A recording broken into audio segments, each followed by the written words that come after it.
आज एक ऐसा स्थिति आया है कि हमें अपना अधिकार के लिए फाइट करना पड़ेगा। एडीसी को आपने पीछे छोड़ा है और आप त्रिपुरा का विकास का बात करते हो। सब लोग बोल रहे हैं कि एडीसी सबका साथ सबका विकास। आप मुझसे एक सवाल का जवाब दीजिए। 99% ने बोला है कि कॉकबोरॉक रोमन स्क्रिप्ट में होना चाहिए। तभी भी स्टेट गवर्नमेंट का ओपिनियन है कि कॉकबोरॉक रोमन स्क्रिप्ट में नहीं होना चाहिए। क्यों? क्योंकि ये लोग नहीं चाहते हैं कि हम इंग्लिश लैंग्वेज सीखें।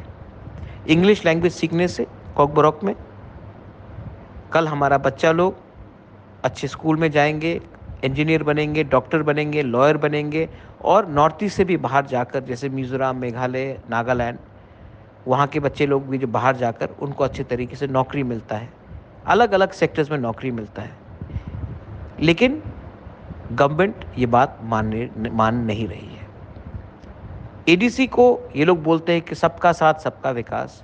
आप देख लो, एडीसी में फंड्स नहीं दिया जा रहा है क्योंकि ये लोग चाहते हैं कि हम भीख मांगकर उनके साथ उनके पास जाए और बोलेंगे कि हम अपना डिमांड छोड़ते हैं, आप हमें पैसा दो।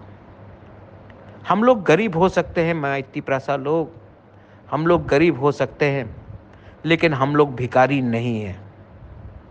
हम लोग अपने अधिकार के लिए फाइट करेंगे। अगले 2 महीने के अंदर विलेज काउंसिल इलेक्शन होगा।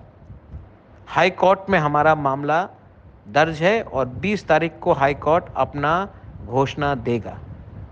और मैं अपने पूरे तिपरा-मोथा को बोलने वाला हूं कि आप लोग रेडी हो जाओ। विलेज काउंसिल इलेक्शन में जिसने हमें 1 साल से गरीब रखा है, जिसने हमें काम करने का मौका नहीं दिया है, 2 महीने के अंदर इलेक्शन होगा। और जो लोग तिपरासा को तिपरासा से लड़ाकर अपना डिमांड छोड़ने के बारे में बात कर रहे हैं, उनको हमारा एक साधारण वॉरियर मुंह तोड़ जवाब देगा। Be ready. और कल हमारा वुमेन्स फाउंडेशन डे है।